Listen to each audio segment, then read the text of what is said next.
একেবারে চাকরি থেকে বরখাস্ত করা উচিত। শুধু এদের সাসপেন্ড করে কিছু হবে না, কারণ এদের দৃষ্টান্তমূলক শাস্তি দিতে হবে। ওই প্রশ্নটা কলঙ্কিত প্রশ্ন, একটা কলঙ্কিত দিনও বলা যায়। কিভাবে একজন অধ্যাপক এইটা বলতে পারেন? এখন আমি প্রশ্ন করব, সেই অধ্যাপক মহাশয় কি ওই 3 জন ম্যাজিস্ট্রেটের নাম আদৌ জানেন, নাকি তিনি বানিয়ে ওই প্রশ্নটা লিখেছেন? তাহলে সেই 3টে ম্যাজিস্ট্রেট নাম আমার মনে হয় উনি বলতেই পারবেন না। যে বলতে পারবেন না এটাই কেন বলছি, সেই জন্য ওনার মধ্যে এসে গেছে স্বাধীনতা সংগ্রামীর পরিবর্তে এসে গেছে সন্ত্রাসবাদী। এটা একবার লজ্জা, এবং এটা শিক্ষার ক্ষেত্রে, পশ্চিমবঙ্গের শিক্ষা ক্ষেত্রে সারা ভারতীয়দের কাছে একটা লজ্জাজনক, লজ্জাতম একটা দিন, লজ্জাতম একটা প্রশ্ন।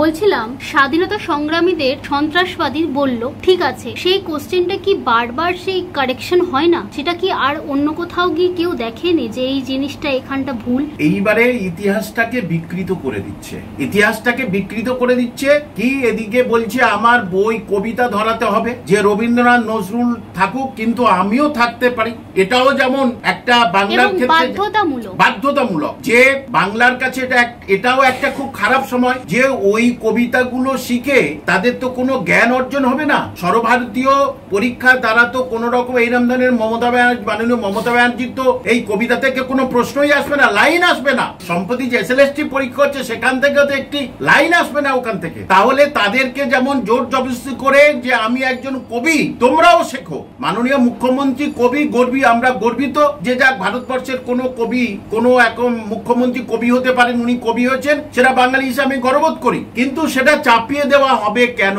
আরো তো অনেক কবি আছেন, তাহলে তাদেরকেও কেন হবে না? কেন এটা চাপিয়ে দেওয়া হচ্ছে? যে সুতরাং এই যে ইউনিভার্সিটির যে প্রশ্নের কথা বললেন, ঠিক এটা যেমন হচ্ছে কি জোর জবরদস্তি করে এই প্রশ্নটা দিল।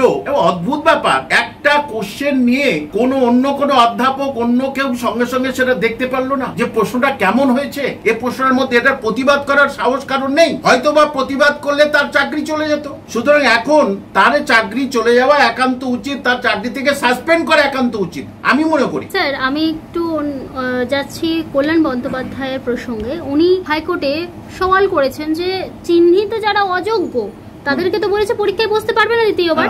উনি বলেছেন কেন বসতে পারবে না? দেখুন, এটা এতদিন পরে যে চিত্রনাট্য তৈরি করেছিল হাইকোর্ট, সুপ্রিম কোর্টে, সেই চিত্রনাট্যের মুখোশটা খুলে দিল রাজ্য সরকার। আমি প্রথম থেকেই তো বলে আসছি যে একেবারে অযোগ্যদের কোনো সময়ের জন্য টাকা ফেরত নেবে না, সুপ্রিম কোর্টের ঘা খাবেই, আর অযোগ্যদের পরীক্ষায় বসতে দেবে, তাদের নাম প্রকাশ করবে না। বহুদিন ধরে বলে আসছি, এরা করবেই। যে 3 এপ্রিল হলো, তারপর থেকে অতদিন হয়ে গেল, এখন তাদের নামগুলো লিস্টেড হয়নি যে কারা অযোগ্য, এবং তাদের মধ্যে আবার পরীক্ষায় বসেছে 180 জনের মতো। এবং কি বলছে যে এরা যদি পরীক্ষায় না বসে তাহলে এদের মৌলিক অধিকার ক্ষুণ্ণ হবে। অদ্ভুত ধরনের একজন আইনজ্ঞ বলে তো আমি এরকম আইনজ্ঞ আমি ভারতে দেখিনি। তাহলে যে যোগ্যদের বঞ্চিত করে এই অযোগ্যদের প্রবেশ করানো হলো, সেই যোগ্যরা কি মৌলিক অধিকার থেকে তারা কি বিচ্ছিন্ন হয়নি? মৌলিক অধিকার থেকে তাদেরকে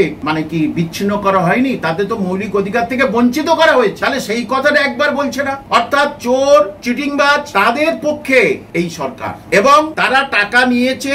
কারা টাকা নিয়েছে? মাননীয় মুখ্যমন্ত্রী যদি সঠিকভাবে মুখ্যমন্ত্রী হন, তিনি যদি কোর্টের রায় মানেন, সংবিধান মানেন, তাহলে কারা টাকা নিয়েছে তাদেরও সঙ্গে সঙ্গে একইভাবে সাজা দেওয়া উচিত। এখন প্ল্যান কিভাবে, কোন উপায়ে এই অযোগ্যদের আমি আবার বহাল তবিয়তে রাখতে পারি, কিন্তু সেগুলো বালি সুপ্রিম কোর্টে গেলেই কিন্তু মহা ঝামেলার মধ্যে পড়ে যাবে। হাইকোর্ট তো একেবারে না করে দিয়েছে, সুপ্রিম কোর্টে গেলেই এদের আরো বেশি পেনাল্টি অ্যান্ড পানিশমেন্ট দুটো হবে। কারণ সুপ্রিম কোর্টের রায় নিয়ে, সর্বোচ্চ বিচারপতির রায় নিয়ে মজাক করাটা এই সমস্ত আইনজ্ঞদের কাজ নয়।